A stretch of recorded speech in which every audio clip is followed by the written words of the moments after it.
अस्सलाम वालेकुम, जय हिंद, जय इस्लाम। सब चुप है और रीजन किसी के पास नहीं है, किसी भी चीज का रीजन नहीं है। अखलाक मर गया, उसके लिए हम आवाज नहीं उठाते हैं। अंसारी मर गया, उसके लिए हम आवाज नहीं उठाते हैं। नजीब गायब हो गया पिछले 20, 25, 26 दिन से, उसके लिए हम आवाज नहीं उठाते हैं। कश्मीर झुलस गया, कश्मीर मुसलमानों को टारगेट नहीं कर रही है ये बीजेपी सरकार, तो क्या कर रही है? आज 8 मुसलमान आतंकी कहकर फर्जी इनकाउंटर, फेक इनकाउंटर किया गया। फिर भी हम चुप है। क्यों? क्योंकि इनको पता है, अरे ये मुसलमान हैं, इनकी कौम एक नहीं है, इनको कोई फर्क नहीं पड़ता। अखलाक मरे, अंसारी मरे, नजीब गायब हो, 8 लोग मर जाए या पूरा कश्मीर झुलस जाए, इनको कोई फर्क नहीं पड़ता, क्योंकि ये है मुसलमान, ये है। इन्होंने चुप्पी सारत बैठी है, इनको पता है हमारी कमजोरी क्या है। कोई आगे नहीं आएगा, इनको पता है। इनको दबाओ, शरीयत में दखल दो, इस्लाम में दखल दो, लेकिन कोई आवाज नहीं उठाएगा। इनकी कौम एक साथ नहीं होगी, इनको पता है ये सब। और ये सब सिर्फ और सिर्फ तुम 25 करोड़ की वजह से हो रहा है। ये सिर्फ और सिर्फ ये दबाएंगे और हम दबेंगे, ये मारेंगे और हम मर जाएंगे, ये फेक इनकाउंटर करेंगे और हम इनकाउंटर में फेक हम एग्री करेंगे। हाँ ये इनकाउंटर हुआ, हाँ ये हुआ। क्यों? क्योंकि हमारी कौम के लोग एक दूसरे के साथ सहमत नहीं है, एक दूसरे के साथ नहीं है। ये मोदी सरकार यही निर्माण लाना चाहता था, ये मोदी सरकार का निर्माण है। ये आरएसएस के बोलने पे आरएसएस का कानून चलाते हैं, ये कोई संविधान का कानून नहीं चल रहा है। किधर है जवाब? मैं पूछती हूँ, किधर है संविधान का कानून?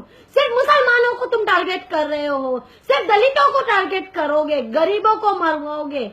हर एक जगह पे आज इस्लाम के शरीयत में मोदी सरकार बीच में आ गई। पिछले 70 साल में नहीं हुआ, कभी कांग्रेस ने हमारे साथ ऐसा नहीं किया।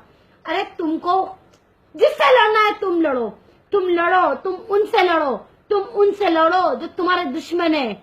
अरे मैं कहती हूँ, आतंकवादियों को तुम उड़ा के नहीं मार सकते, लेकिन हिंदुस्तान के ही आतंकवादी तुमको दिखाई देते हैं। मुसलमान, तुम्हें बाहर के आतंकवादी दिखाई नहीं देते हैं। जो पूरे सैनिकों को मार मार के चला गया वो आतंकवादी नहीं था। उसके लिए तुमने जो भी स्ट्राइक, सर्जिकल स्ट्राइक की थी, उसके कोई सबूत तुम नहीं दोगे।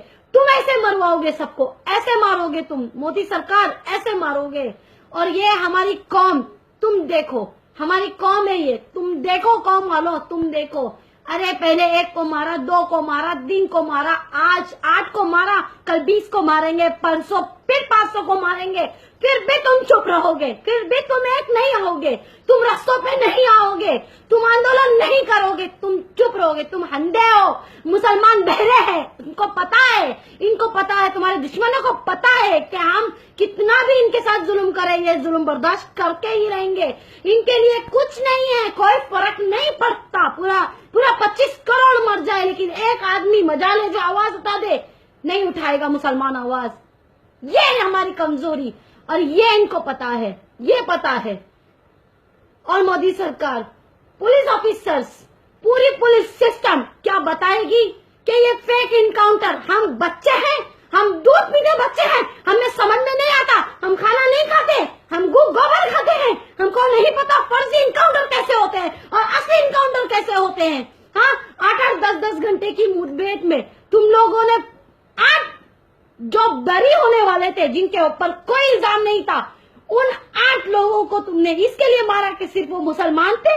उनके साथ बेचारे रामशंकर यादव को भी तुमने उड़ा दिया। क्यों? गरीब था इसके लिए, एक कांस्टेबल था इसके लिए। कहाँ जा रहा है देश? कौन सी दिशा में दिखा रहे हो बीजेपी? कौन सी दिशा दिखा रहे हो बीजेपी? आप आरएसएस की बात सुन के तुम मोदी सरकार, प्राइम मिनिस्टर हमारे नहीं बन रहे। तुम एक शमशान के प्राइम मिनिस्टर बनना चाहते हो, तुम एक कब्रिस्तान के प्राइम मिनिस्टर बनना चाहते हो, तुम हम अजंता की प्राइम मिनिस्टर नहीं बनना चाहते।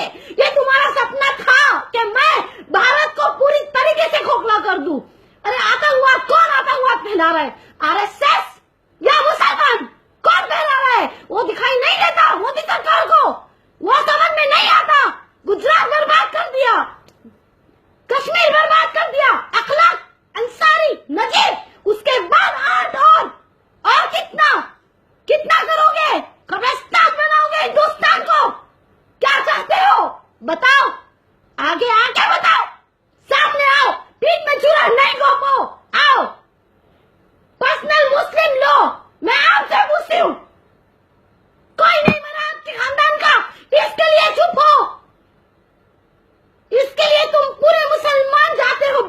में जाके वोट दिलवाते हो, कांग्रेस में जाके वोट दिलवाते हो, आम आदमी जनता पार्टी को वोट दिलवाते हो, आरपीआई को वोट दिलाते हो, शिवसेना को वोट दिलाते हो। ये है मुसलमान। मुसलमान खुद मुसलमान का दुश्मन है, समझ में आया? दूसरों पे उंगली मत उठाओ। मुसलमान खुद मुसलमान चाहता है कि इस देश से हर मुसलमान मर जाए। क्यों?